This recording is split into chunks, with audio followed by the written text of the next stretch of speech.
Our next guest is here to weigh in on inflation, the state of the consumer, food and beverages, and so much more. I want to welcome Coca-Cola Chairman and CEO James Quincey. It is so nice to see you. Thank you very much. Becky's back in New York, and she may remember this. Many years ago, you brought us bottles, our own bottles, that said Andrew, Becky, and Joe on them. And I was thinking about that because, of course, there's images of you everywhere just the last week going down to Mar-a-Lago, bringing the president a bottle.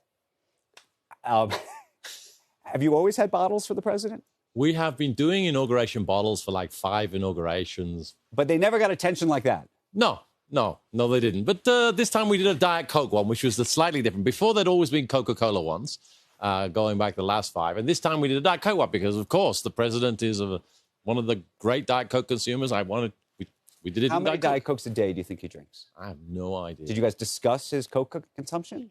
No, we actually had the interesting conversation we had was like he also likes Coke. So he actually goes back and forth. I think he obviously drinks more Diet Cokes than Cokes. But he's a consumer. He loves the product. He loves the brand. And we thanked him for the business. When you go to a meeting like that, and we've seen now a lot of different business executives go to visit with President Trump, what do you talk about? What are you asking for?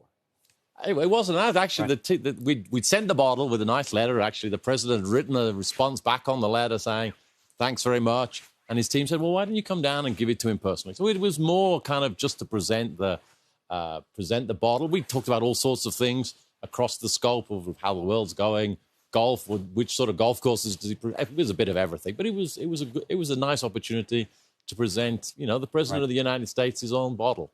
When you told him about the economy, and maybe you can tell our audience, how do you see it now? I mean, you do have your pulse on the global economy in a way that actually most don't in terms of what consumer demand looks like. I think the economy is in good shape going into 2025. I think the U.S. is particularly strong. There are other bits that are a little softer, maybe Europe. But in broad terms, the economy globally is in okay shape. The U.S. is clearly in better shape going into 2025. And I think that's what's going to take us forward. In terms of inflation and pricing power, what does that look like for you right now? In the U.S., it's clear that it's moderating down to much more normal levels. I mean, inflation overall is at 3, which is pretty close to 2. I know there's a lot of worry that it'll be hard to squeeze the last 1% out, but think how far we've come just to get down to 3. So we see inflation in the U.S. moderating substantially, and we see ourselves on a track down to what the Fed is going to be happy with, and we're sure they'll stay applied to the business of getting down. And that's also true globally. Inflation globally, whether it's the developed economies of Europe or some of the more inflationary economies, we see inflation coming down, and that's a more normalized state of affairs, and we see that playing out in 25. Like so many other food companies, you have been accused by the Elizabeth Warrens of the world of shrinkflation. What do you make of that argument that the bottles are smaller, the portions are less, given the price? I think shrinkflation applies, as a term when you only sell one pack. But that's not how we do business. I mean, not only do we sell lots of different products, but a Coca-Cola is available in lots of different sizes.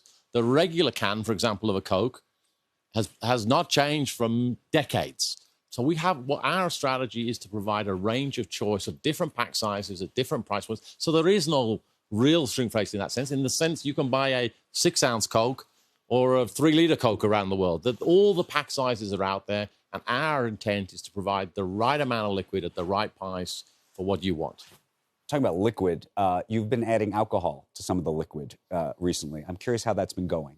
It's a super initial start. We've got some joint ventures with. Well, you have a deal with Bacardi just now. Bacardi and Jack Daniels, and with Absolute vodka and Sprite. These are premixed cocktails, right? And they're kind of experimental. And so we're looking at a couple of places around the world, saying, is this something that's got a bit of traction? We need to believe it can become a significant segment within the alcohol industry, or relative to beer, let's say. And that we can get a significant share. I mean, it's easy to make. The question is it easy to market and sell? So that's what I was going to ask. I mean, just in terms of the early testing, what are the results like? Some things have worked really well, like the Jack Daniels and Coke has worked really well. Some of the other stuff we've done hasn't worked so well. It's really in that innovation stage, and we're not expecting everything to work. And we need to prove to ourselves that it's worth continuing to invest in, that it's not just a hobby, that it can be something big. Early signs are good. And we'll see where we go in 25. What are the opportunities in the developing markets at this point? I mean, there's lots of different pieces of the developing world. It's not a singular thing, obviously. We're very excited about the growth potential in India. We've been investing heavily in India. We've seen strong growth in India over the last 5 years. We see continued growth in Southeast Asia, in Africa, and of course Latin America, which is a big piece of the Coke business. So in general terms, the developing markets are good, led, I think, principally or first in line by India. Of course, there are places which have been adjusting to very high inflation and all sorts of geopolitical problems over the last few years, which are obviously in negative territory. But generally, I think the developing economy is gathering steam.